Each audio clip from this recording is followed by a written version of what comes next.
ओम शांति। ओम शांति। काननबेन ओम शांति। ओम शांति चंपाबेन। काननबेन ओम शांति, चंपाबेन, जयनबेन ओम शांति। ओम शांति। Nice surprise. यस, ओम शांति। वेलकम। नूतन बेन, आप भी बता रहे हो, बहुत अच्छा। कानन बेन, वेलकम।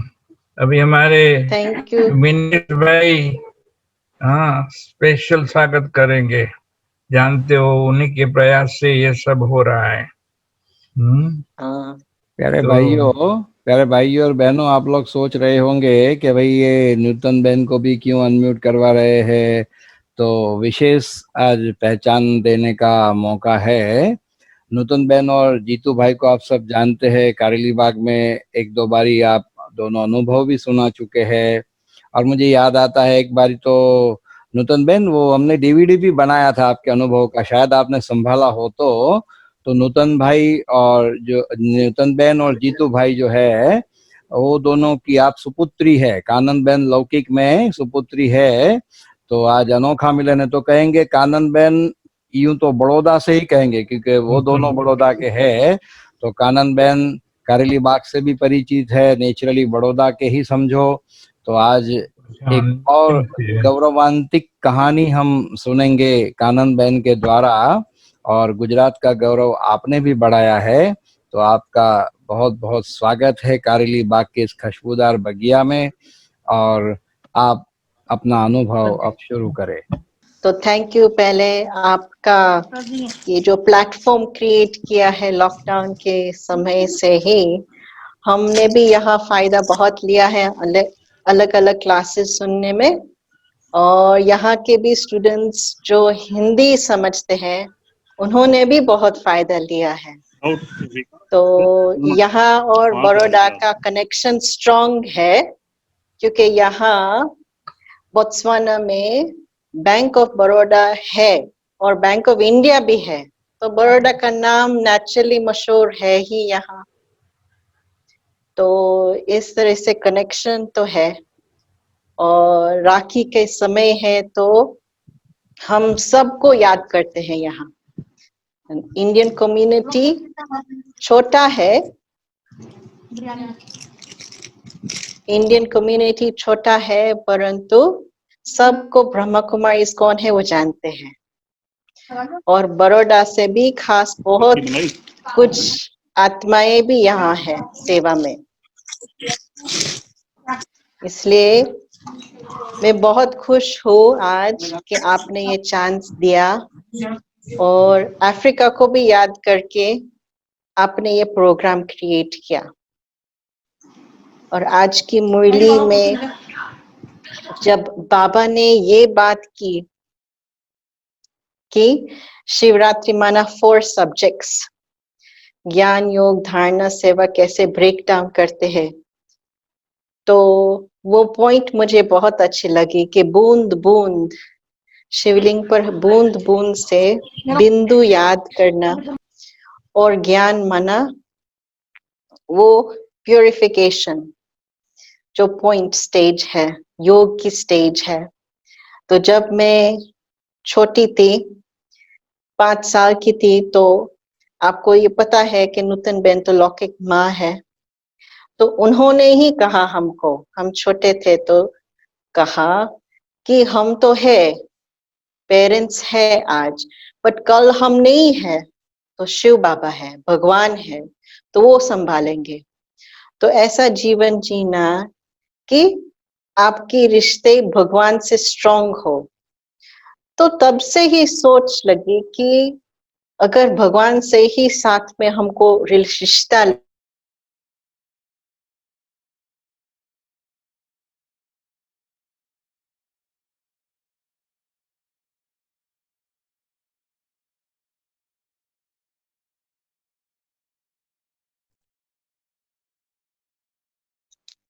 तो आज मनुष्य होंगे, कल नहीं होंगे, बट भगवान होंगे, शिव बाबा होंगे। तो शिव बाबा के परिचय जैसे बचपन से मोम्बासा में, केन्या में ज्ञान लिए, बट लौकिक का जो बर्थ था वो इंदौर में थी। तो इंदौर में बर्थ लिया, फिर ब्राह्मण बर्थ मोम्बासा में ज्ञान लिया। वेदांती बेन ने बहुत पालना दी थी और तब से ही हमने ज्ञान शुरू कर लिया। और जैसे चिल्ड्रंस क्लासेस होते हैं, हम सेंटर पर जाते हैं, अनेक बहनें हमको पालना देते थे, ऐसे ही हमने शुरू किया और बहुत अच्छा लगता था। ये दुनिया ही सिंपल थे, घर और सेंटर और स्कूल, बस तीनों ही दुनिया थी और एक्स्ट्रा दुनिया थी ही नहीं, क्योंकि परिवार धार्मिक परिवार थे, फिलैंथ्रोपिक परिवार, बिजनेस परिवार, तो यही हो रहा था, कम्युनिटी की सेवा ही हो रही थी घर पे। तो जैसे हम ये ज्ञान मार्ग में, मंदिर में बहुत कुछ हमने एजुकेशन नहीं ली, सिर्फ हमारे जो बात है, ग्रैंड मदर्स है, वो शिव के मंदिर में जाते थे, हम उनके साथ भी जाते थे, बट ऐसे ही गंठ लगा के थोड़ा को 2-3 कॉइन्स डाल के हम आ जाते, बहुत खुश होती थी, बस ऐसे ही, कुछ और नहीं किया भक्ति में हमने, और कुछ समझा भी नहीं था। बट जब हम सेंटर पे जाते थे तो बहुत शांत अनुभव, बहुत शांति का अनुभव होता था। मंदिर में बहुत वो होता था, नॉइज बहुत था, बट वो सेंटर में बहुत शांति का अनुभव होता था। और वो एटमॉस्फेयर, वाइब्रेशन जैसे सेफ लग रहा था, बहुत सेफ, कि मैं सुरक्षित हूँ यहाँ, कि कुछ यहाँ कुछ नहीं होगा, मुझे कोई कुछ नहीं करेगा, इतना सेफ एटमॉस्फेयर। तो योग की वाइब्रेशन, जब म्यूजिक ऑन होता है, जैसे अंदर से लगता है कि ये मेरा घर है, ये मेरा परिवार है, तो जैसे फ्रेंडली, सब कुछ लाइटली। हमने कोर्स भी ऐसे ही किया था 8 साल से, वो चिल्ड्रंस क्लास में ऐसे ABCD का है ना वो चित्र, A for alpha, B for Baba, C for cycle, ऐसे हमने सीखा ज्ञान 7 दिन का कोर्स। तो जैसे नेचुरली वो कोर्स, वो नेचुरली ज्ञान में चल पड़े, कुछ प्रॉब्लम नहीं थी, not at all, no questions, so much fun, बहुत फन था, एंजॉयमेंट था। तो धीरे धीरे जैसे हम स्कूल में एक्टिविटीज बढ़ती गई, तो स्पोर्ट्स में बहुत रुचि थी मुझे, पढ़ाई में थोड़ा कम था, क्योंकि मुझे मुरली में बहुत इंटरेस्ट था, मुरली बहुत इंटरेस्टिंग लगती थी मुझे, क्योंकि जब मैं इंग्लिश सेंटर में सेवा तो करते ही थे, बट हम छोटे थे तो हम तो बाबा की रूम और ये मुरली पढ़ना हमारा सिस्टम ही था कि फर्स्ट थिंग हम सेंटर पे जाएंगे, तो सेंटर में बहनों के साथ हमको बोलना नहीं है, सिर्फ बाबा की रूम में जाना, मुरली पढ़ना, फिर बाद में सेंटर की बहनों को हेलो करना है, ऐसे सिस्टम था। तो वो सिस्टम से ही हम बहुत वो फिक्स्ड हो गया था कि सेंटर माना बाबा, सेंटर माना मुरली। तो मैं एक सिचुएशन बताती हूँ, जब मैं छोटी थी तो एक सिचुएशन था कि मैं बहुत एक ही टाइम मैं थोड़ी अपसेट हो गई थी, एक ही टाइम बस, और मुझे लगा मुझे अभी सेंटर में नहीं जाना है, मैं मुरली घर पे पढ़ूंगी, राइट। तो मेरी माँ ने कहा ठीक है, आप सेंटर में रहो, सेंटर में नहीं जाओ तो बट मुरली भी नहीं पढ़ो, बाबा को भी याद नहीं करो, बस सेंटर माना बाबा मुरली सब पैकेज एक है। तो मैंने कहा नहीं, बाबा भी घर में नहीं काम कर सकती हो तो तब से फिट हो गया कि एज 8 साल की, तब से फिट हो गया कि अगर बाबा को याद करना है ना, तो बाबा माना ही मुरली और सेंटर और यज्ञ साथ टुगेदर, पैकेज, सेपरेट नहीं कर सकते आप तो ऐसे ही हमको प्रोग्रामिंग, नूतन बेन बहुत होशियार है, प्रोग्रामिंग कर दिया हमको अंदर से। तो चलो फिट हो गया कि बाबा बिना हम नहीं जी सकते हैं, तो ये सेंटर का जो ऊपर नीचे स्थिति होगी तो वो भी हमको देखना चाहिए, कैसे हमारे अंदर की स्थिति हमको स्थित करना है, ये है योग, कि अंदर की स्थिति स्टेबल होनी चाहिए, बस इतना ही ध्यान रखना है हमको। तो जैसे धीरे धीरे जो इंटरेस्ट बढ़ती थी स्टडी में, तो स्कूल में भी हम मुरली ले जाते थे बैग में। तो वो दिन में ऐसे थे कि 3 मास की मुरली ओल्ड बैच थी, तो जब लास्ट वीक की बैच पूरी थी तो हमको देते थे, क्योंकि और कोई नहीं थे सेंटर में इंग्लिश पढ़ने के लिए, तो मैं ले जाती थी सारी वीक की बैच हमारे स्कूल बैग में। तो जब टाइम मिले तो मैं मुरली ही देखती थी, लंच टाइम के ब्रेक टाइम, बस मुझे वो इंटरेस्ट ही था कि बाबा क्या कहते हैं, इसलिए बहुत लौकिक स्टडी में इतना बहुत इंटरेस्ट नहीं था। इतना मुझे लगता था कि ये क्या है ज्योग्राफी हिस्ट्री, कि मैं क्यों ये पढूं, फ्रेंच ये सब क्यों पढूं, मेरे को ये इंटरेस्ट नहीं है। भगवान यहाँ आ रहा है, ये बता रहे हैं कि मनुष्य से देवी देवता, आप देवी देवता थे, आपको अभी बनना है, मैं बना रहा हूँ आपको। तो ये उसके हिसाब से ये हिस्ट्री ज्योग्राफी क्या है, साइंस क्या है, कुछ नहीं है। तो जैसे धीरे धीरे मेडिटेशन हम नेचुरली सीख गए, इतनी नेचुरली, हमने कुछ मेहनत नहीं किया मेडिटेशन को सीखने, बस कमेंट्री ऑन किया। तब तक जयंती बेन की कमेंट्रीज बहुत फेमस थी इंग्लिश में, बहुत कम कमेंट्रीज थे इंग्लिश में, और शिलु बेन के कमेंट्री थे। तो बस ऐसे ही टेप ऑन किया, टेप के जमाने थे, टेप ऑन किया, सुना, और बस हम उड़ गए, ऐसे उड़ गए। मैं तो 7 से 7:30 योग का बहुत वो रुचि से मैं देख रही थी कि मेरा कब ये स्कूल पूरा हुए तो मैं 7 से 7:30 बाबा के रूम में बैठ जाऊं। हमारे घर में 2 बाबा के रूम थे, एक भी नहीं था, तो जिस बाबा के रूम हमको पसंद है वो बैठ जाना है, बस रेड लाइट ऑन, और सब योग में। सुबह तो सब रेड लाइट ऑन, सब योग में अमृत वेला, शाम को सब रेड लाइट ऑन। हमारा घर ही सेंटर जैसा ही था, जैसे आप लोगों को लौकिक सेंटर, आई मीन लौकिक परिवार ऐसे अनुभव नहीं था, हमारा घर ही ऐसे योग की वाइब्रेशन थी। तो जैसे नेचुरली हम ऐसे ही सेफ्टी में प्यार से हमने इतना पालना ली ऐसे। तो कुछ भी छोटा मोटा होता था तो बस बाबा के रूम में बैठ जाओ, कमेंट्री ऑन करो और बाबा के पास गुम हो जाओ, बाबा के साथ बातें करो, बस बाबा माना, बातें करना। ऐसे नहीं वो था कि बस पॉइंट ऑफ लाइट की स्थिति में जाना है, ये करना है, कुछ इतना बहुत क्लैरिटी नहीं थी।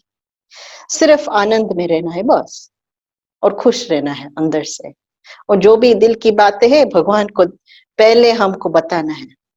तो माँ बाप को भी नहीं पता था कि हमारे अंदर क्या खजाना भरा हुआ है या क्या हो रहा है अंदर से, क्योंकि बाबा ही सब कुछ क्लियर कर देता था अंदर से। तो इतना तो हम बोलते भी नहीं थे, बहुत शाय थे, स्टेज में भी नहीं, हम इंटरेस्ट नहीं लेते थे स्टेज में, कुछ ड्रामा करते थे, बस इतना ही पढ़ के हम ड्रामा कर लेते थे, बट बहुत नहीं है कि मुझे ये स्पीकर बनना है, मुझे ये करना है, कुछ इंटरेस्ट नहीं था। जैसे वो बचपन के क्या है, वो लास्ट बर्थ का ब्राह्मण अभी वो यज्ञ के ही है, ऐसे ही मैं यज्ञ के ही आत्मा हूँ, बस ऐसे ही। लोग कहते ब्राह्मण, ब्राह्मण शब्द बहुत वो डिफरेंट लगता था हमको, टीचर का शब्द भी बहुत डिफरेंट लगता था, वो इंटरेस्ट नहीं था हमको टीचर बनना है। ब्रह्म कुमारी शब्द भी बहुत अलग था, बट मैं आत्मा भगवान की हूँ, मैं आत्मा शिव बाबा की हूँ, शिव बाबा मेरा है, मैं ये यज्ञ में, ये हमारा संगम युग है, ये बहुत टच लगता था कि बस आत्मा, यज्ञ आत्मा हो, बस ये टाइटल मुझे बहुत सूट करता था। उस हिसाब से सारे वो अंदर की जो खींच होती थी कि संगम युग छोटा है, समय छोटा है, अचानक कुछ भी होगा, आत्मा को अभी शुद्ध बनना है, 5 विकार से मुझे फ्री होना है, ये धुन लगी हुई थी अंदर से, मैं कैसे बनूं, कैसे बनूं। और जब मैं 13 साल की थी ना, तो बाबा ने मुरली में ये कहा कि ज्ञान कलश कुमारी को देते हैं, तो मुरली में कहा बाबा ने। तो मैंने कहा किसकी बात में सुनूं, लौकिक लोग की बात सुनूं, स्कूल की बात सुनूं, घर की बात सुनूं, या बाबा की बात सुनूं। नेचुरली बाबा तो विन होगा ना। तो मैंने सोचा कि मुझे जो भगवान सिखा रहा है ना, उसको परखने की शक्ति बहुत है, उसकी शक्ति से हम चलेंगे ना तो भगवान रिस्पॉन्सिबल होगा। तो फिट हो गया कि हमको अभी ज्ञान देना है, किसी तरह से देना है। एज 13 साल। तो ऐसे ही मैंने मेरे 2 फ्रेंड्स को घर बुलाया और मैंने कहा मैं ये प्रैक्टिस करनी चाहती हूँ कोर्स देने के लिए, आत्मा और परमात्मा का ज्ञान, आप आएंगे क्या? 2 फ्रेंड, एक मुस्लिम थी और हिंदू थी, क्लोज फ्रेंड्स थे। तो तब तो टेप में, वीडियो टेप में 7 दिन का कोर्स रिकॉर्ड करके हमको सुनने में आता था। तो हम सुनते थे। जयंती बेन की वो 7 डेज कोर्स की कमेंट्री नोइंग माई सेल्फ थी, तो हम रट रट के, लिख लिख के, मेमोराइज करके करके, तो जब फ्रेंड आते थे तो हम रिपीट करते थे। शिलू बेन का भी इंग्लिश में ही थे, तो हम रिवाइज रिवाइज करके ऐसे ही 13 साल में कोर्स शुरू किया घर में, क्योंकि सेंटर में तो कोई देगा नहीं, इतनी छोटी कौन देगा कोर्स। तो हमने ऐसे ही रमत गमत से ज्ञान को, खेल से ही हमने ऐसे ही प्रैक्टिस करके, बस हॉलीडे में इंटरेस्ट से कि चलो बाबा ने कहा ना हम प्रैक्टिस करके हम ट्राई करें, तो ऐसे ट्राई ट्राई करके वो इंटरेस्ट बढ़े। आज तक देखो बाबा ने कहा पहुंचा दिया, कहाँ तक पहुंचा दे। वैसे मैं साड़ी बाड़ी बहुत इंटरेस्ट नहीं रखती थी कि मुझे ब्रह्म कुमारी बनना है, साड़ी पहनना है, इतना इंटरेस्ट नहीं था। उन लोगों को सूट करता है साड़ी, वो पहनते हैं, वो ज्ञान देते हैं, वो मुरली सुनाते हैं, वेरी नाइस, वो उसका पाठ बहुत अच्छा है। मुझे जो बाबा सिखाते हैं मुरली में, मुझे वो करना है बस। मुरली और बाबा। तो जब थोड़े समय हुआ, 15 साल और फिर 20 साल के बीच दुविधा थी 5 साल से, मुझे क्या करना चाहिए, क्योंकि बचपन तो ठीक है बट अभी रिस्पॉन्सिबल बनना है। तो दादी जानकी भी मोम्बासा में आए थे, नैरोबी में भी आए थे 2 बार, तो उनका भी आंख हमारे ऊपर पड़े। तो तब से दादी जानकी कौन थी हमको नहीं पता, कुछ नहीं पता, बट उन्होंने ये कहा कि बहुत खाया पिया है, अभी कुछ कमाल करके दिखाओ। तो मैंने कहा ऐसे कमाल कौन कैसे करना है, क्योंकि मैं कंफ्यूज थी ना, ब्रह्म कुमारी नहीं बनना है, बट घर में क्या करेंगे, सेवा ही करेंगे, तो लौकिक जॉब करेंगे तो क्या करेंगे। बाबा ने कहा कि कुमारियों को वो पगड़ी नहीं पहननी है, जॉब की नहीं करनी है। तो बाबा ने ये कहा, तो बट बाबा की ही दुनिया में रहना है, तो ये सरेंडर होना ही चाहिए बुद्धि, बट कैसे करे वो भी क्वेश्चन मार्क था, कैसे करे। सब कहते ब्रह्मा कुमारी बन जाओ, फोर्स भी करते थे बन जाओ, मैंने कहा मेरे को नहीं बनना है, जो फोर्स करते ना मैं नहीं बनूंगी। बाबा कहेगा ना तो मैं बनूंगी। बट ऐसी ऐसी मैं कंफ्यूज थी कि अगर मुझे डिसीजन लेना है तो मैं खुद दिल से करूंगी ना, मेरा सारा लाइफ की होल कॉन्फ्लुएंस है, जो मेरा कॉन्फ्लुएंस एज है, it's my journey, my birth, ये एक ही जन्म है। तो ये एक ही जन्म की जो डिसीजन मैं लूंगी ना, तो अनेक जन्म रिपीट होगी। तो ऐसे में बहुत बहुत वो थी, क्लियर थी कि मैं करूंगी तो प्यार से करूंगी और ऑनेस्टी से करूंगी। क्यों मुझे नहीं करना था, क्योंकि घर में मेरा जो चटपटी टेस्ट था ना, वो मुझे बहुत पुल करता था। और किस बात में, एक तो केचप और दूसरा कोको कोला, तो वो मुझे खींच बहुत हो रही थी 15 साल से। मुझे पता था कि ये मेरा थोड़ा वीक पॉइंट है, और आदि देव की स्टडी करके मुझे ये पता चल 14 साल की भट्टी में कि ये जो कर्म इंद्रिय की जो खींच थी, उससे परे रह के हमको ऐसे राजयोग बनना है। तो अभी तक ये स्टेज नहीं आया, मैं कैसे सेंटर में रह सकती हूँ। अगर सेंटर में होंगी और मुझे केचप चाहिए तो केचप नहीं होगा, तो मेरा सारा दिन केचप में ही बुद्धि होगी, तो मैं कैसे बाबा को याद करके दूसरों को याद कराऊंगी, मैं नहीं कर सकती हूँ। तो ऐसी दुविधा थी मेरी, छोटी बात पे, बट ऐसी थी मैं कि करूंगी तो दिल से करूंगी, प्यार से करूंगी, मुझे सेंटर में बहुत अच्छी तरह से मैं रहूंगी, बट मेरी बुद्धि वो खाने पीने में नहीं होना चाहिए बस। क्योंकि घर में तो हमारा तो फुल, आपको पता है नूतन बेन जी तो भाई फुल माना खात्री तो नंबर 1 है वहां। इतना खातिरी कि हमको सोचना नहीं पड़ता था कि लंच में क्या होगा, डिनर में क्या होगा कि नहीं होगा। 3 टाइम्स तो इतना हमको सोचना भी नहीं पड़ता था।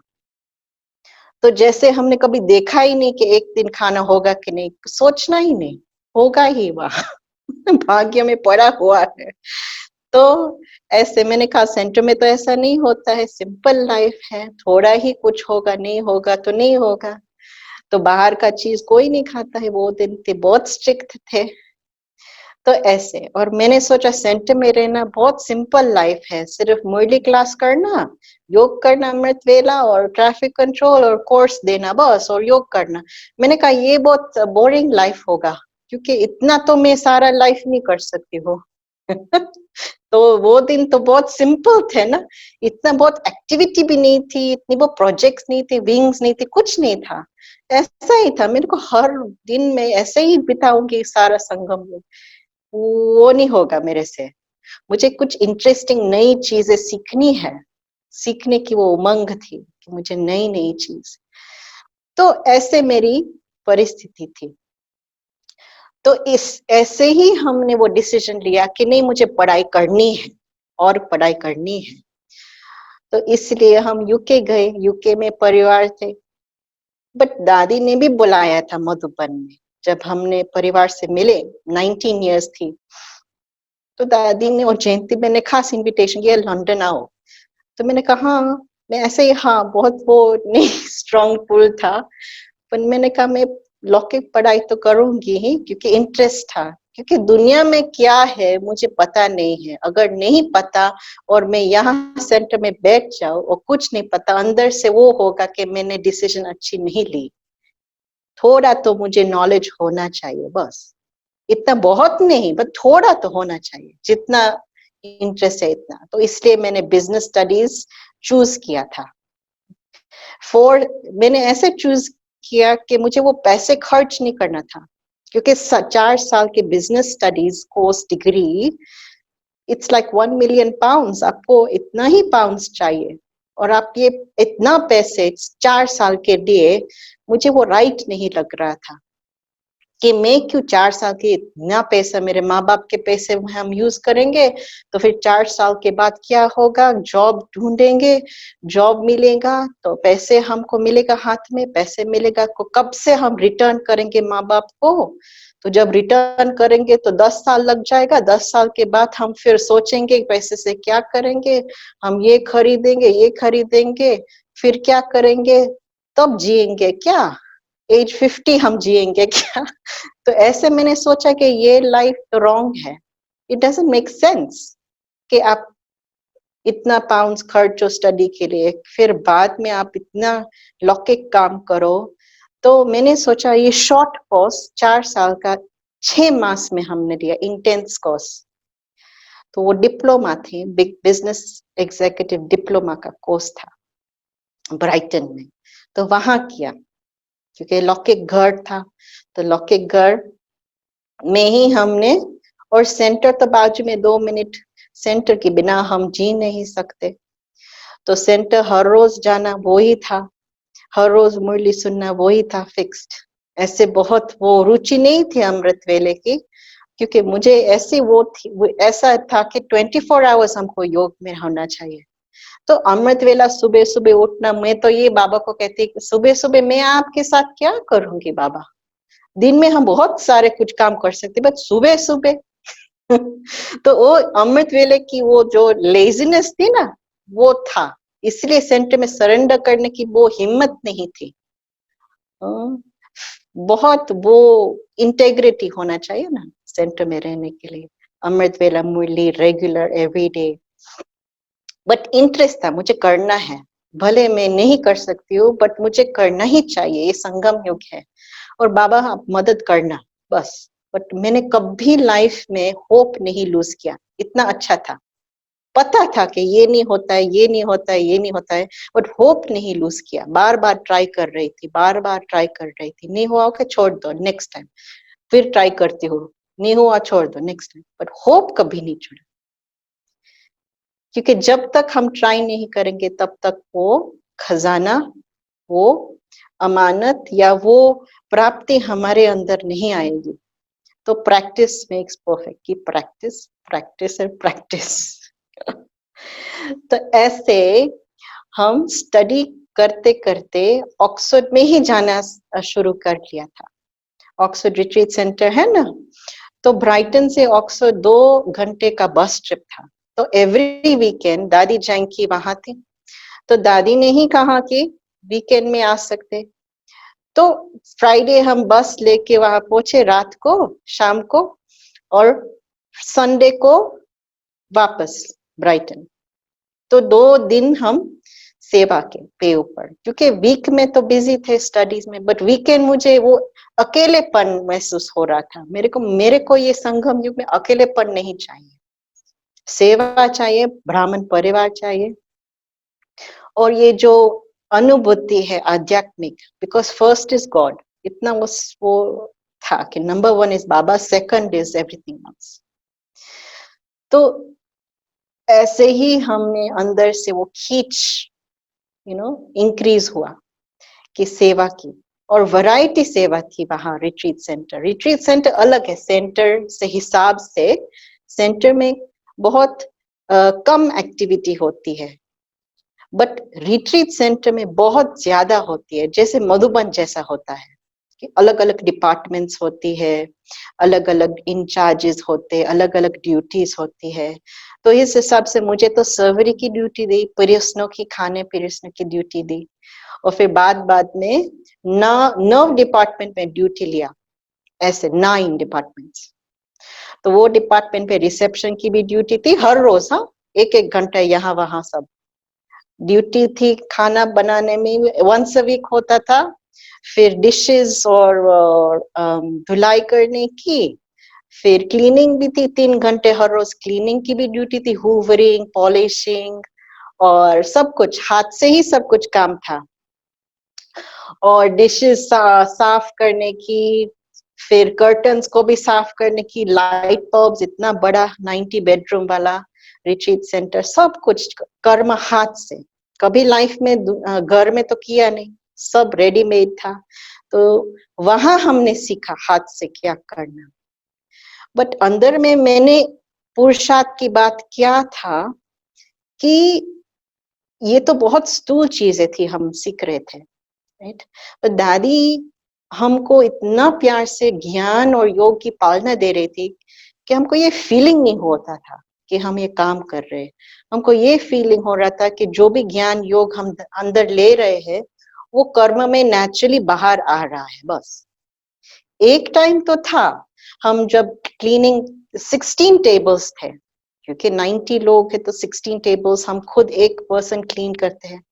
तो जब क्लीन करते थे तो हमको एक सोच लगा कि 10 दिन से मैं ये काम कर रही हूँ, तो मैं 10 साल से करूंगी तो मैं बहुत बोर्ड हो जाऊंगी, मुझे बहुत बोरिंग लगेगा, तो तब मैं क्या करूंगी। ऐसे वो संकल्प आया। तो मैंने सोचा कि भगवान, आपने तो कहा कि कर्म योग करेंगे तो आपको ये नेगेटिव फीलिंग्स नहीं आएगी, बट मेरे को तो ये आता है। कर्म योग में खुशी तो नहीं है, दुख है। तो ये क्यों दुख है, दुख कहाँ से आ रहा है, ये तो रॉन्ग है ना। कर्म योग से खुशी है, बट यहाँ तो ये सोच ये आ रहा है कि मैं कब से ये काम करूंगी, और खुशी खुशी से नहीं करूंगी तो ऐसे वो डाउट आता है अंदर से।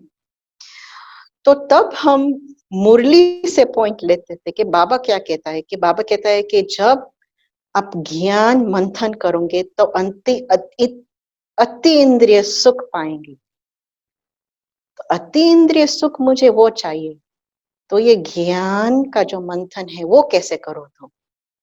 बट मुझे ये सुख यहाँ, जब मैं यहाँ बैठी हूँ कर्म करने की, सुख यहाँ चाहिए मुझे, कर्म योग यहाँ सुख चाहिए मुझे। सुख सतयुग में नहीं चाहिए, मुझे सुख अभी अनुभव करना है, ये अति इंद्रिय का सुख मुझे अनुभव करना है। तो कैसे करूं।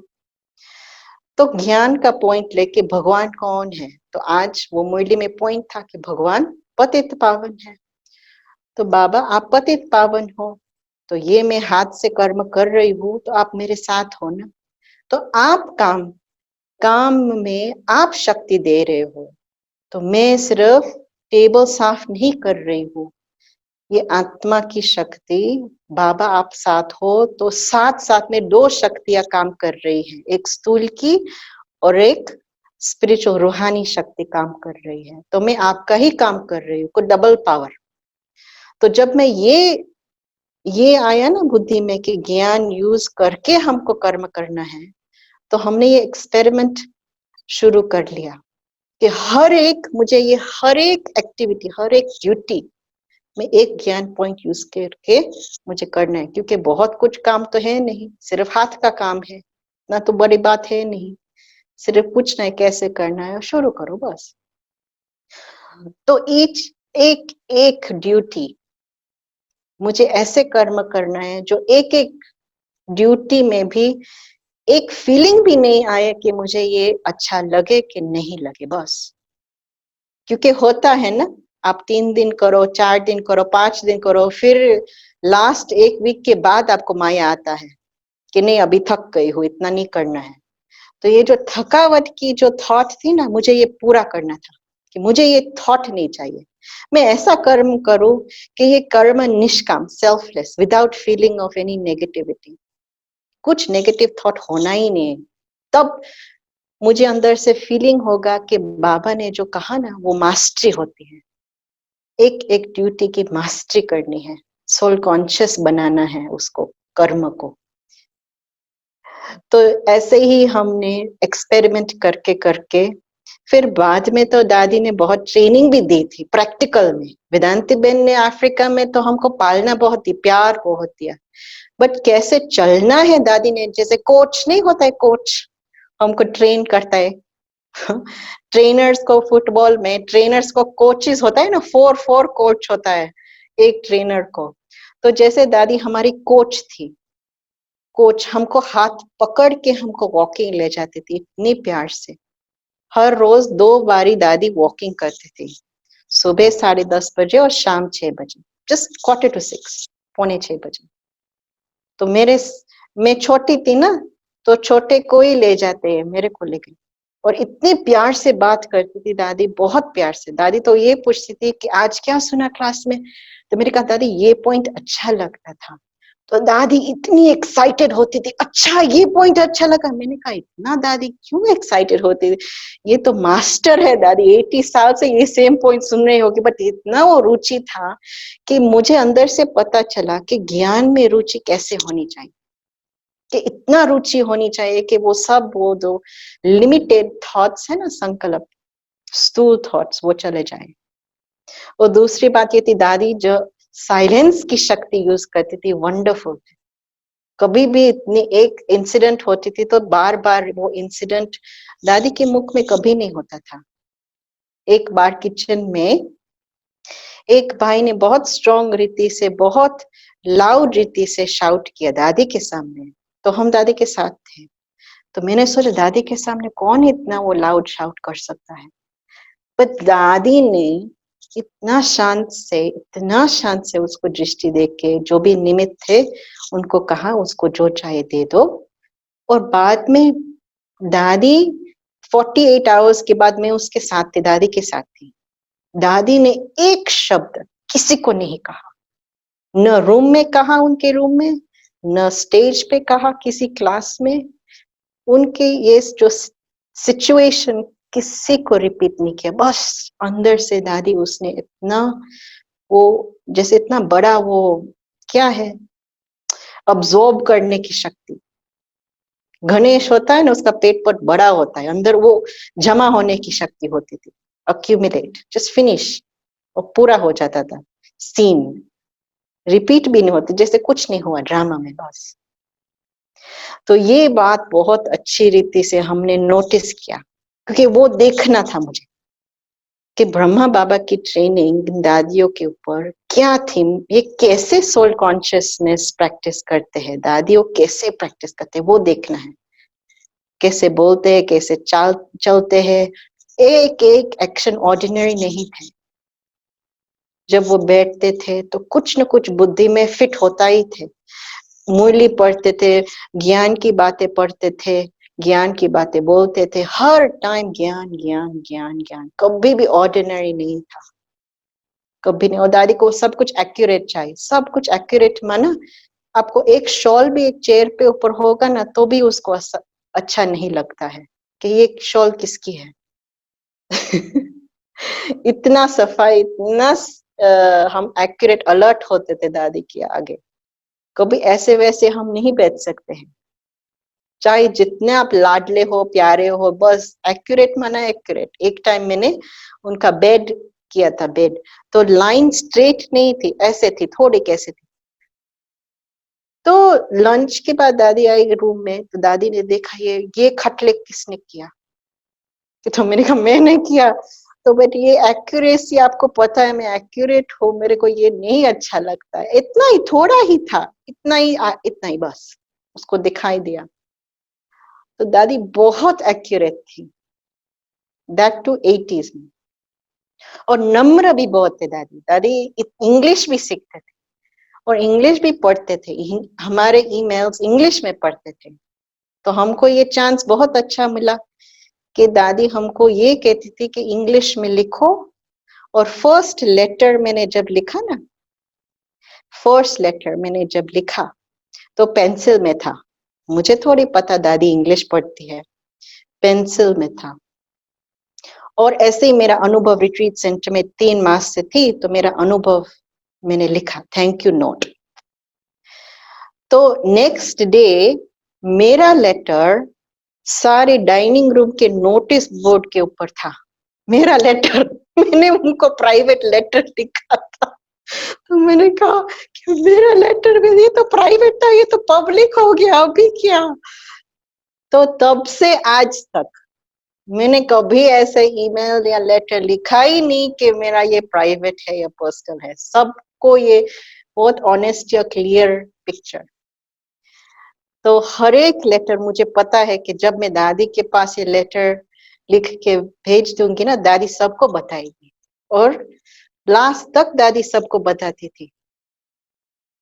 तो इसलिए हमने कैसे बाबा दादी को लेटर लिखना, कैसे बाबा मुरली में ये कहते हैं ना कि आप निमित्त को लेटर लिखो, न्यूज लिखो, आपका हाल चाल, आपका प्रोग्रेस, आपका क्या हाल है, आप कैसे योग करते हो, कैसा धारणा है, कैसे पुरुषार्थ है, लिखो। लिखेंगे तो पता चलेगा कि ये भी ब्राह्मण जीवन में रुचि है, स्ट्रांग है, पावरफुल है। तो ऐसे हम अंदर की भी वो थॉट्स, संकल्प कैसी होनी चाहिए, वो ट्रेनिंग भी दादी ने दी। कैसी नहीं होनी चाहिए, ईमेल्स कैसे लिखना चाहिए, वो भी दादी ने ट्रेनिंग दिया। दादी ने कहा कि बिगिनिंग में ईमेल ऐसे लिखो कि ज्ञान की बातें लिखो, क्योंकि जब ब्रह्मा बाबा के दिन थे ना, तो दादी की रोल ये थे कि दादी को थोड़ा मुरली का सार पहले बाबा बोलते थे, फिर बाद में मुरली का सार दादी को लिखना था। तो जब मुरली का सार दादी लिखते थे ना, तो उसके बाद आत्माओं को इतनी प्रेरणा होती थी कि यज्ञ में डाले, ऐसे। तो जैसे ज्ञान रतन होते हैं ना, अमूल्य होते हैं, तो ज्ञान रतन अमूल्य माना वो संकल्प की शक्ति, बाबा के जो बोल हमारी बुद्धि में ऐसे लगे कि दूसरों को प्रेरणा लायक बनाए, फिर बाद में ईमेल में काम की बात करो। तो ऐसे हमको सिखाया कि कभी ऐसे नहीं, स्ट्रेट अवे काम पे, पहले ज्ञान। इसलिए 4 सब्जेक्ट आज बाबा ने मुरली में कहा ना, तो पहले ज्ञान योग, फिर बाद में धारणा से। तो ऐसे मुरली में और लेटर्स में सेम, डिफरेंस नहीं, आपकी लाइफ सेम होनी चाहिए। तो और ये तो दादी की बात है, और फिर बहुत कहानियां हैं, बहुत कुछ सीखा हमने। तो 10 साल वो सरेंडर हो गए, हम वहां फिदा तो हो गए। तो एज 21 सरेंडर हुआ ही होगा, क्योंकि इतना अनुभव हो रहा था मुझे। Flying stage, Tabasco, ketchup, Coca Cola सब भूल गए, हम सब भूल गए, 3 मास में भूल गए। एक याद भी नहीं था कि 3 मास में मुझे केचप का भी याद नहीं था। तो मैंने कहा ये राइट पाथ, ये राइट टाइम हो गया। तो मैंने लेटर लिखा दादी को कि मुझे सरेंडर होना है। तब तो मधुबन में थे दादी और टेलीफोन का जमाना था। तो मैंने लेटर लिखा। तो जब दादी ने लेटर्स पढ़ा तो उन्होंने तुरंत वो दिन में ही फोन किया कि माँ बाप को लेटर लिखो। तो मैंने सोचा कि दादी वो सॉर्ट करेंगी ना, दादी और माँ बाप वो बात करके जो भी बात करना है बात करेंगे, हमको क्या करना है, हमको तो कुछ पता ही नहीं। तो तब नहीं, जयंती बहन ने फोन किया, नहीं माँ बाप को लेटर लिखो। मैंने कहा ठीक है हम लिखेंगे। तो अभी तक मुझे मुझे पता है नूतन बहन ने अभी तक रखा है वो सरेंडर लेटर। अभी तक रखा है कि मैंने क्या लिखा था। और दादी ने तो वो बहुत नशा चढ़ाया था तब। तो इतना नशा ये था कि आप इतने महान माँ बाप हो जो आप कुमारी भगवान को दे रहे हो, आपका भाग्य की बात सोचो, आपका भाग्य। आपका तो 84 जन्म फिक्स्ड है। खुशी खुशी आपने इतना बड़ा दान किया है, तो आप तो महान होंगे। मैंने ऐसे लिखा। तो ऐसे अंदर से वो शक्ति कि आप महान हो और हमारा लाइफ बन गया। तो दादी ने भी खुद कहा उनको कि आप फ्री हो, तो वो फ्री है। कभी भी लाइफ में हमने जीतू भाई से कभी भी नहीं पैसे मांगा, कभी लाइफ में, छोटेपन से भी, स्कूल में भी कैसे, और नूतन बहन से कभी खाना नहीं मांगा, कभी मांगा ही नहीं। वो बुद्धि नहीं थी मांगने की, क्योंकि सब कुछ तो रेडी था, मेरे सामने ही था, मांगने की बात भी नहीं थी। तो लाइफ में कभी भी ऐसे सोच होता ही नहीं था कि माँ बाप से ये मांगना चाहिए। मुझे इतना था कि भगवान से बातचीत करना है और जो भी सामने है ना वो प्यार से ध्यान रखना है, बस केयर करना है, केयरिंग नेचर रखना है, अटेंशन रखना है, संभालना है। तो ऐसे जैसे ट्रस्टीपन ऑटोमेटिकली था। तो बाबा ही चला रहा था सब कुछ, बाबा ही कर रहा था। और फिर फाइनली सेवा की बात मैं करती हूँ, तो वो तो ब्रह्म कुमारी की ट्रेनिंग की बात मैं आपको कहूंगी तो बहुत 10 साल की अनुभव है, टू मच है। बट कैसे हम बोत्सवाना आए वो भी इंटरेस्टिंग जर्नी है। तो जब यूके से हम मधुबन गए 10 साल के बाद, क्योंकि हमारे पास पासपोर्ट की इश्यू थी, गवर्नमेंट ने पासपोर्ट ले लिया था ब्रिटिश गवर्नमेंट में एक्सटेंशन करने के लिए, तो एक्सटेंशन नहीं मिल रहा था। तो जब फाइनली हमने पासपोर्ट ले लिया वापस, क्योंकि बहुत टाइम समय हो गया, मेरे शरीर की भी तबीयत की टेस्ट पेपर बहुत थी, एक ही थी बट बहुत बड़ी थी, बट पास हो गए, प्यार से पास हो गए। तो मधुबन गए, दादी ने मधुबन में भी बहुत पालना दी। तब ने ट्रांसलेशन भी शुरू किया। हमने ट्रांसलेशन कभी सीखा ही नहीं था, करना ही नहीं था, क्योंकि मैंने कहा ना पब्लिक टॉक कुछ नहीं, मुझे नहीं करना है, सिर्फ कोर्स देना ठीक है हम करेंगे।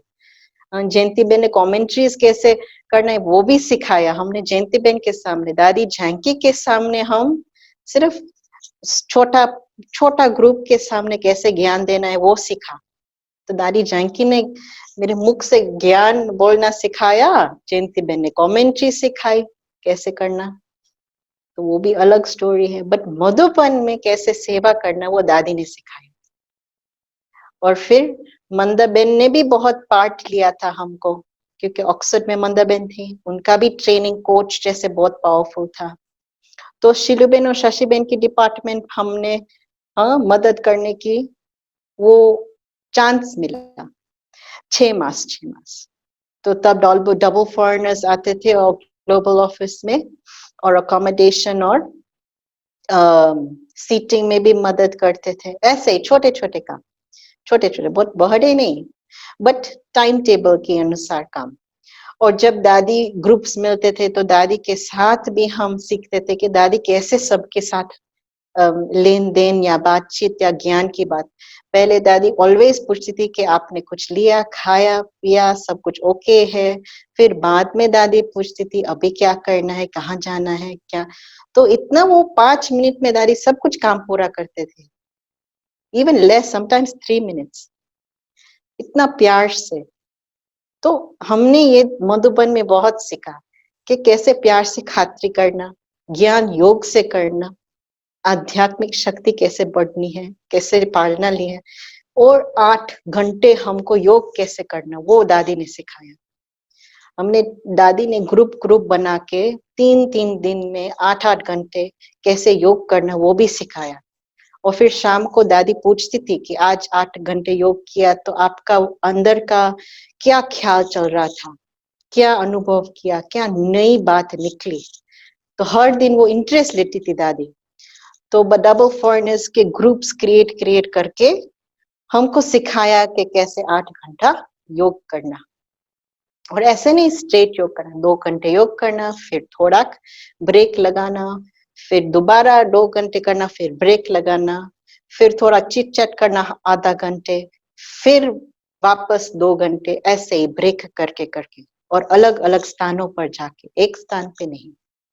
तो वो भी इतना ब्यूटीफुल हमको कैसे योग करना है और कराना भी है, अलग औरों को भी कैसे कराना है वो सीखा हमने। और फिर बाद में मधुबन सीजन पूरी होती है तो कहाँ जाना है, तो दादी और जयंती बहन ने कहा आप जाएंगे ना वापस अफ्रीका तो उन्होंने कहा कि आप कहाँ जाएंगे, क्योंकि केन्या तो घर था हमारे, केन्या तो नॉर्मल था, पासपोर्ट केनियन थे, बट केन्या में क्या करेंगे, केन्या तो सब कुछ रेडी है वहां, तो घर जैसे हम तो ऐसे नहीं रखेंगे ना कि हम सेवा पे है तो साउथ अफ्रीका भेजा हमको पहले। सो केन्या से हम साउथ अफ्रीका भी गए पहले। तो साउथ अफ्रीका नया स्थान था, तो सब सेंटर्स में हमने सेवा दी। फिर हमारा वीजा का इश्यू हो गया वीजा नहीं मिल रहा था क्योंकि बहुत डिफिकल्ट परमिट के लिए। तो ऐसा हुआ कि हमको बोत्सवाना भेज दिया। वेदांती बेन को मुझे जिम्बाब्वे भेजना था, तो बोत्सवाना बीच में आता था, तो बीच में वहां वीजा मिलता है कि नहीं ट्राई करना था। सिर्फ वीजा के लिए हम बोत्सवाना 3 दिन के लिए प्रोग्राम बनाया बस, और 2 वीक में हमको वीजा मिलेगी तो हम वापस साउथ अफ्रीका जाएंगे जिम्बाब्वे के बाद, क्योंकि रिट्रीट था बड़ा जिम्बाब्वे में, तो जिम्बाब्वे के रिट्रीट करके वापस साउथ अफ्रीका, ऐसा ही था। बट बोत्सवाना में वीजा नहीं मिला साउथ अफ्रीका का, तो नहीं मिला, नहीं दे सकते थे क्योंकि हमारा पासपोर्ट केनियन था, तो हमको केन्या जाना पड़ेगा। तो हमने छोड़ दिया। तो बेन ने कहा सिर्फ जिम्बाब्वे जाओ, वेदांती बेन ने। तो वहां हम 1 माह जिम्बाब्वे रहे। फिर वेदांती बेन ने देखा ना कि सेवा में इंटरेस्ट बहुत था वहां बोत्सवाना में, कि इतना वो बढ़ गया था सेवा, क्योंकि 2 वीक में इतना बढ़ गया था कि लोग बंद नहीं हो रहे थे। एक पब्लिक प्रोग्राम से 100 लोग, पब्लिक प्रोग्राम में से 20 लोग हर रोज आते थे। और वो टाइम पे एक कपल के घर में सेंटर चलता था। वो कपल इतना नए थे, स्टूडेंट जैसे, टीचर नहीं थे, कोर्स नहीं दे सकते थे, वो सिर्फ नए नए थे। और वो हिस्ट्री था यहाँ सेंटर्स की, वो तो अलग चैप्टर है हिस्ट्री की। बट जब मैं आई ना तो इतना बढ़ गया, तो मैंने सोचा मैं तो जिम्बाब्वे जा रही हूँ अभी 2 वीक, ये 20 लोग तो आते ही रहे, बंद नहीं हो रहा है। छोटे वो 3 बेडरूम अपार्टमेंट में, तो रुचि तो बहुत है ये आत्माओं को। और बोत्सवाना में मेरे को इंटरेस्ट नहीं था, मैं कभी इतना छोटे गांव में या एक घर में रह नहीं सकती हूँ। हम तो सरेंडर सेंटर बड़े बड़े घर में रहने वाले हैं, मैं छोटे में क्या करूंगी, मैं कुछ नहीं करना है यार। तो इतना बढ़ गया। वेदांती बेन ने कहा नहीं देखो, आप जिम्बाब्वे जाओ बट यहाँ रहो, मेरा पब्लिक प्रोग्राम रखो, मैं आऊंगी, फिर बाद में हम डिसीजन लेंगे। तो वेदांती बेन आई और फिर पब्लिक प्रोग्राम रखा, दोबारा पब्लिक प्रोग्राम रखा। और फिर हमने इतना वो अनुभव किया, सेंटर इतना बड़ा, जैसे so many people started to come। तो जब आएंगे ना तो नेबर्स ने कंप्लेंट किया कि ये लोग यहाँ रेजिडेंशियल एरिया में बिजनेस कर रहे हैं, बहुत बढ़ गया है कि ये यहाँ पब्लिक प्लेस नहीं है, ये प्राइवेट है, रेजिडेंशियल, इतना बढ़िया रेजिडेंशियल प्लेस था। तो शिफ्ट होना है, 3 मास नोटिस दिया कि 3 मास से आप शिफ्ट कर लो तो वो कपल घबरा गए कि हम घर पे शिफ्ट बाबा के सेवा के कारण हमको यहाँ से निकाल दिया, ऐसे फील हुआ था। इसलिए वेदांती बेन ने कहा आप जिम्बाब्वे जाके वापस आ जाओ और यहाँ शिफ्ट करने की मदद करो। मैंने कहा ओके, अभी कैसे शिफ्ट करना लाइफ में, कभी कैसे सेंटर को शिफ्ट करना वो भी नहीं पता, कैसे भंडारी को संभालना कोई ये भी नहीं पता, क्योंकि सब बड़े लोग करते हैं। कुछ नहीं पता हमको, कुछ डायरेक्शन नहीं दिया था, सिर्फ कैसे ज्ञान देना है ये आता था, कैसे योग कराना है ये आता था, बस ज्ञान योग ही आता था। दूसरा पार्ट हम नहीं करते, माँ बाप करते, सेंटर बहने करते, वो ऐसे आउट सेपरेट होता था। बट अभी तो सब कुछ हमको देखना पड़ता है, तो ऐसे हम धीरे धीरे हम ऐसे, बाबा अभी क्या करना है, बाबा अभी क्या करना है। अभी कोई बड़े बहन नहीं, छोटे बहन भी नहीं, कुछ नहीं है, या ब्राह्मण भी नहीं है, एक धारणा वाले भी नहीं है, अभी क्या करना है, ऐसे नो मैन लैंड में। तो जिम्बाब्वे हमने रिट्रीट करके वापस आए तो परमिट की इश्यू थे। केनियन पासपोर्ट को 3 मास का परमिट देते हैं 1 साल में, तो उन्होंने 3 मास का 2 मास एक्स्ट्रा दिया, 2 मंथ्स एक्स्ट्रा दिया, ऐसे ही दिया, प्रश्न भी नहीं पूछा हमको। और 2 मास दिया ना, तो शिफ्ट करने की वो टाइम चाहिए ना, 6 मास लगता है शिफ्ट करना, छोटा के बड़े, तो टाइम लगता था। तो परमिट की एप्लीकेशन भी हमने डाल दी, तो कैसे भी परमिट, वो भी बाबा, वो भी इतना अलग, तो कैसे परमिट, क्योंकि डायमंड कंट्री है बोत्सवाना, डायमंड कंट्री है, पॉपुलेशन 2 मिलियन है, तो ऐसे फॉरेनर्स को अलाउड नहीं है, परमिट देते ही नहीं है। बहुत सालों से 15-20 साल से सेवा चल रही है, बट एक बेन को भी परमिट नहीं मिलता है ना। 3 मास के वीजा मिलता है, बट परमिट नहीं मिलता है 1 साल का, तो बहुत डिफिकल्ट है। तो जो निमित्त है ना यहाँ, तो एक पुलिस ऑफिसर था बीके, और एक लॉयर था, और एक अकाउंटेंट था, हमारा साउथ इंडियन भाई है। तो ये हमने मीटिंग की कि हमको अभी क्या करना है क्या करना है, कैसे परमिट लेना है। तो एक्स इमिग्रेशन ऑफिसर को अपॉइंटमेंट ली, तो वो अपॉइंटमेंट ली, उन्होंने कहा कि ये जो संस्था है ना, ये इंटरनेशनल संस्था है आपकी, तो आप मिनिस्ट्री ऑफ इंटरनेशनल अफेयर्स में जाओ, foreign ministry of international affairs, और उनके पास एक लेटर लिखाओ कि ये लेजिटिमेट है, ये लीगल है, ये ऑर्गेनाइजेशन, ये 130 कंट्रीज में ये ऑर्गेनाइजेशन है, और ये लीगल है, और ये रिलीजियस नहीं है, ये एजुकेशन बेस्ड है, ऐसे लिखाओ। तो हम गए, हमको थोड़ी पता किसके पास जाना है, कैसे जाना है, हम मिनिस्ट्री में गए, तो हमने पूछा कि हमको परमिट चाहिए, और ये संस्था है, और ये बेन यहाँ कोर्सेज देने के लिए यहाँ है, वॉलंटरी है, उसको इनकम नहीं मिलेगी, पैसे नहीं मिलेगा ये काम करने की, वॉलंटरी है, तो हमको आपका लेटर चाहिए, आप लेटर दे सकते हो। तो वो पुलिस भाई हमारे साथ था, तो पुलिस भाई को देख के ये सेक्रेटरी ने कहा कि आप भी संस्था के साथ जुड़े हुए हो कि? उन्होंने कहा हाँ, तो क्यों ना आप पुलिस का लेटर लिखाओ कि आप पुलिस की सेवा ये करते हैं, तो उनके हिसाब से हम लेटर दे सकते। तो फिर हम पुलिस स्टेशन गए, तो चीफ कमांडर को मिले। चीफ कमांडर ने बहुत अच्छी तरह से प्यार से देखा, और उसको ने कहा आपने हाँ कोर्सेज किया, क्योंकि वो टाइम हमने पुलिस में पॉजिटिव थिंकिंग का कोर्स कराया था। तो उन्होंने लिख दिया लेटर, साइन भी कर लिया, फिर हम गए वापस मिनिस्ट्री में। तो यू विल नॉट बिलीव, वो ही दिन फ्राइडे था, फ्राइडे 4 o'clock, 4 बजे तो गवर्नमेंट ऑफिस बंद होते हैं, वो तो देखते ही नहीं कि मंडे आओ, हमको टाइम का लिमिट था। तो 1 घंटे में लेटर बना दिया, मिनिस्ट्री का लेटर, सेविंग ग्राम लेटर। तो ये 2 लेटर से जब हम ले गए इमिग्रेशन, तो you will not believe, immigration ने तुरंत हमने वीजा दे दिया 1 वीक में, और वो भी फ्री ऑफ चार्ज। कभी वीजा फ्री ऑफ चार्ज मिलता है क्या? 1 साल का, 1 साल का परमिट फ्री मिला। कुछ नहीं किया हमने, सिर्फ 2 लेटर से। वो किसका काम था? बाबा का ही काम होगा ना, ड्रामा में इनुंदा होगा। तो हमको सब ने फीलिंग ये था कि बाबा को कुछ यहाँ कराना है, हमको कुछ क्या करना है वो नहीं पता, कैसे करना है वो भी नहीं पता। इतना पता है कि ये परमिट भगवान ने ही दिया है। और मैंने 2 बजे सुबह योग के अमृत वेले में ही फिक्स किया था, बाबा आपको परमिट दिलाना है तो दो, नहीं देना है तो 130 कंट्रीज तो है हमारा घर, हम तो सब जगह जा सकते हैं, ऐसा कुछ नहीं है। ऐसे प्लेन माइंड से गए, आपको क्या करना है, आपको क्या, बाबा की सेवा है, हमारी सेवा थोड़ी, राइट।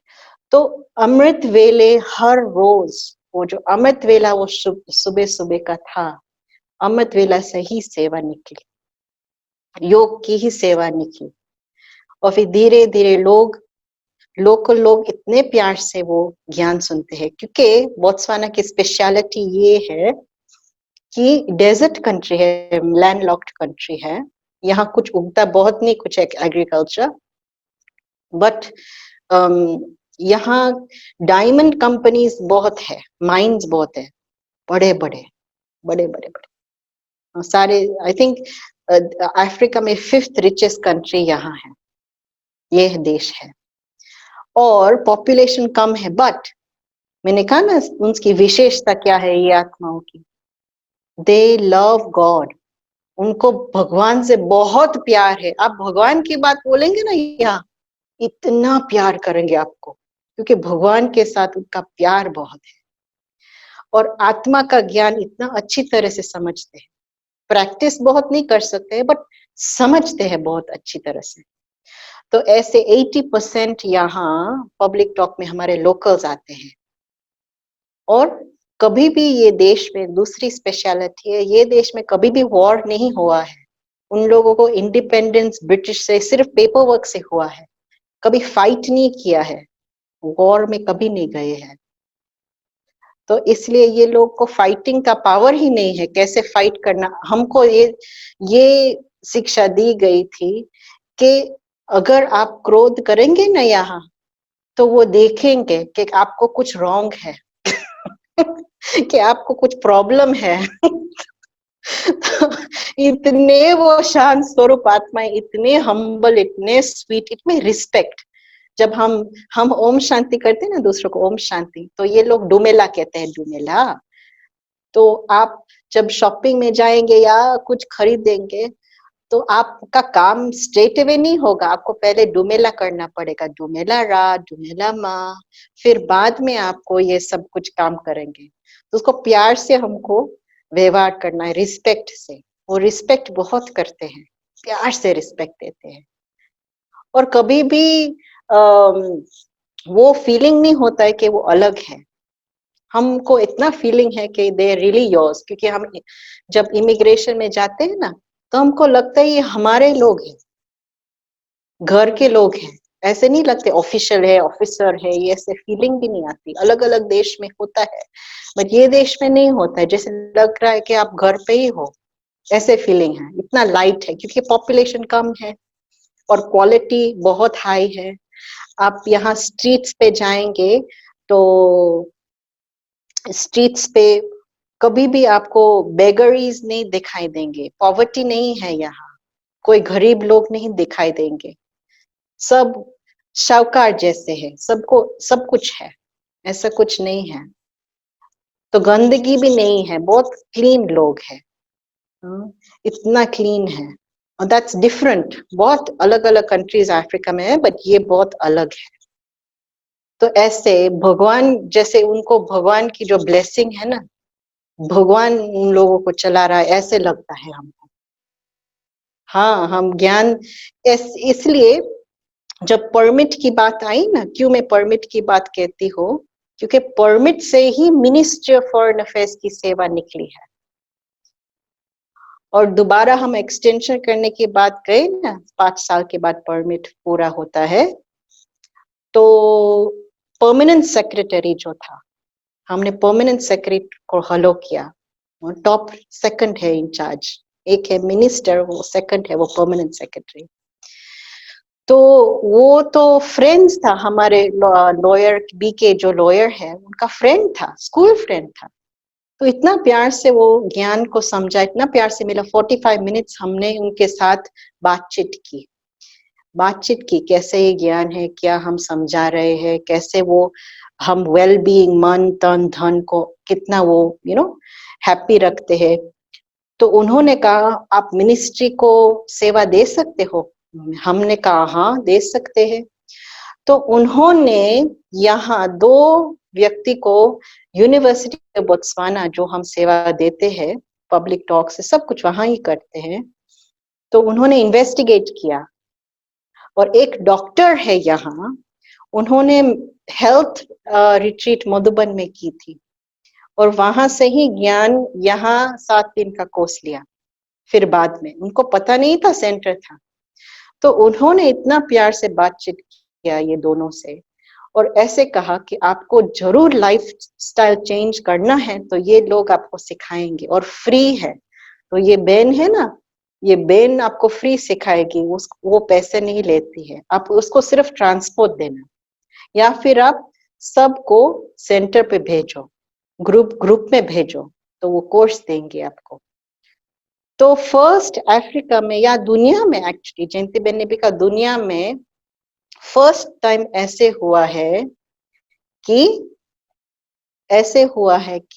एक सारी मिनिस्ट्री 180 है लोग, सारी मिनिस्ट्री को एटलीस्ट हमने 80 लोग को अभी 3 दिन का कोर्स कराया है।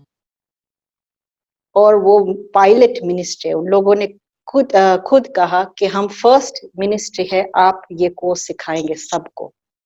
तो अगर ये मिनिस्ट्री लेंगे ना तो सब मिनिस्ट्री गवर्नमेंट में लेंगे ये कोर्स, और ऐसी सेवा है।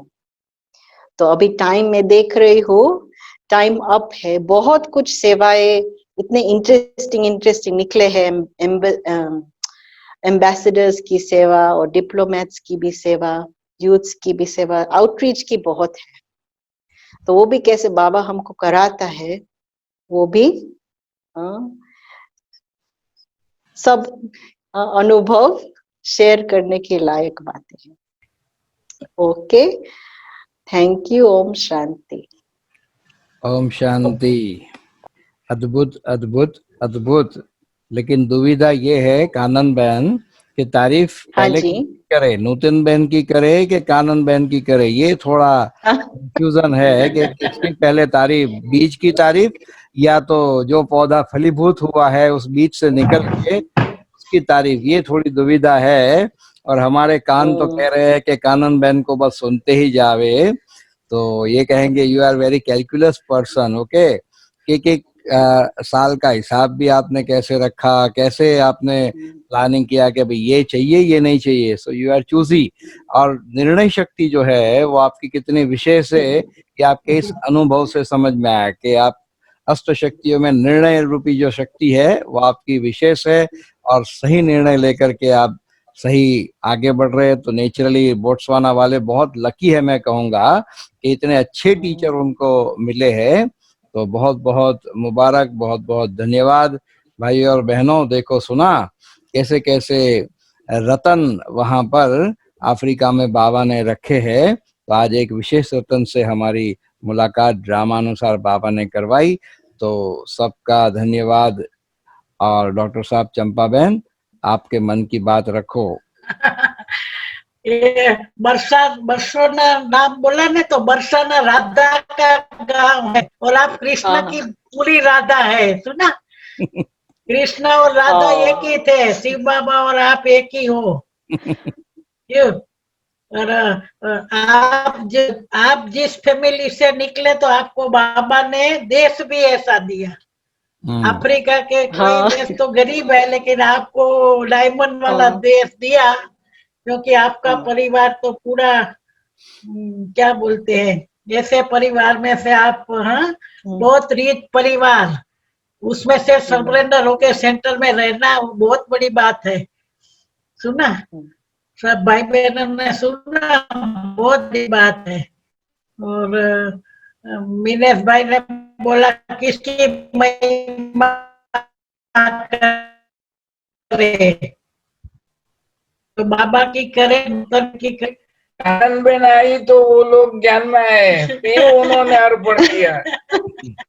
जिसकी जिसकी रचना इतनी सुंदर, वो कितना सुंदर होगा। मिनेश भाई, जी आपने बिल्कुल। गीत फिर बजाना लास्ट में योग के टाइम। मिनेश भाई हमारे गीत भी बहुत अच्छे अच्छे बजा। हाँ, अच्छा, बोलो। बहुत अच्छा, आपने अंदर को बहुत अच्छी तरह समझा है ना।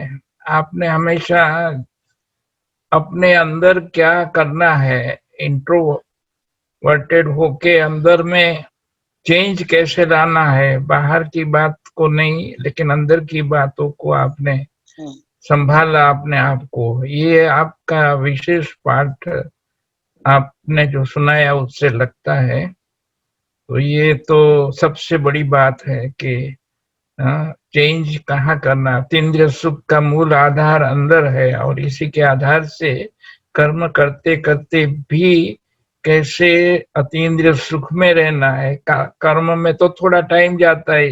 पहले आपको ऐसे लगता था कि इसमें तो क्या टाइम जाता है, कुछ नहीं करते हैं ऐसा, लेकिन जब आपने ये मनोमंथन किया तो ये बहुत आपके लिए सफलता का साधन बन गया है।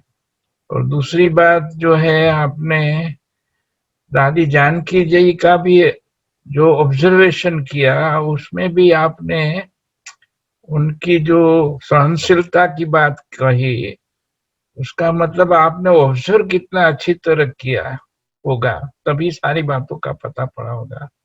तो किसी बड़ी व्यक्ति को या किसी को भी कैसे देखना है, ऑब्जर्व करके उनसे कैसे लेना है, वो भी आर्ट है आपके पास।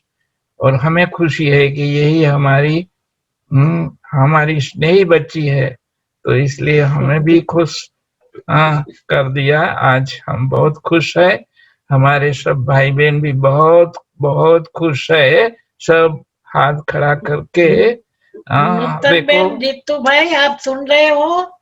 आपने बीज डाला कि इन्होंने बीज डाला?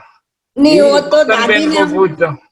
दादी ने हमको बोला था ये तो आपकी नहीं है, पहले से ही वो सेकंड बर्थ वाली है, तो उन्होंने हमको ज्ञान में लाया शायद सबने। हाँ वही, इसीलिए वो सबको रीच करती गई, जहाँ गई वहाँ सब रीच हो गए, डायमंड बन गए, डबल डायमंड। सारा परिवार है ना पूरा, जयश्री भाभी, नवीन ये सबसे बड़ी चीज है। पहले से ही ऐसा परिवार इन्होंने चार ढूंढा भाइयों का परिवार है, सारा ज्ञान में है। और गोपी बेन का आपने अनुभव सुना? ये बड़े चाचा की बेटी है गोपी बेन। हाँ, गोपी बहन कानन बहन से बड़ी कजिन सिस्टर उनकी, चाचा की। गोपी बेन का भी सुना था ना, गोपी बेन का भी अनुभव सुना। और मिनेश भाई, कानन बेन का अनुभव दोबारा भी सुनना है डिटेल में? और हाँ, डेट देख करके मैं मैसेज कर दूंगा, दोबारा सुनाएंगे। हाँ, उनका दादी जानकी के साथ बहुत एक्सपीरियंस है, उन्होंने वो शेयर नहीं कराया आज सर। तो दादी जानकी विशेषांक रखेंगे, दादी जानकी स्पेशल तो दोबारा सुनाना, दोबारा मिनेश भाई आपको देंगे पार्ट 2 दादी जानकी। चालू पार्ट 2 सुनाना। इसलिए बड़ौदा का कनेक्शन हो गया, बोत्सवाना से पावरफुल हो गया ना। हाँ बिल्कुल। मिनेश भाई कुछ कहो, बोलना है, गीत भी सुनाओ कुछ ऐसा। अभी तो कुछ दादी जानकी वाली शक्ति हम लोग भी बढ़ावे ना, एकदम अंदरूनी वाली। तो अभी 2 मिनट योग करावे और फिर पूरा करे, ठीक है कानन बहन? आप 2 मिनट। Thank you. और आपको भी टोली, दादी को टोली बहुत पसंद थी ना, दादी टोली देती थी, ये राखी का बॉक्स, और दादी ब्लेसिंग कार्ड भी बहुत देती है। हाँ, मैं यहाँ बोत्सवाना में आती थी ना, तो मधुबन से बहुत दादी मुझे ब्लेसिंग कार्ड देती थी। ये स्पेशल है, ढेर बॉक्सेस, राउंड कटिंग स्पेशल है ये कार्ड। ये दादी का ही है, रक्षाबंधन की राखी। अभी देखा। वाह, ये तो सब मिल गया। डायमंड डायमंड डायमंड है, डायमंड की दुनिया। तुझे देख कर जग वाले पर तुझे देख कर जग वाले पर यकीन नहीं क्यों कर होगा, तुझे देख कर जग वाले पर यकीन नहीं क्यों कर होगा। जिसकी रचना इतनी सुंदर वो कितना सुंदर होगा, वो कितना सुंदर होगा।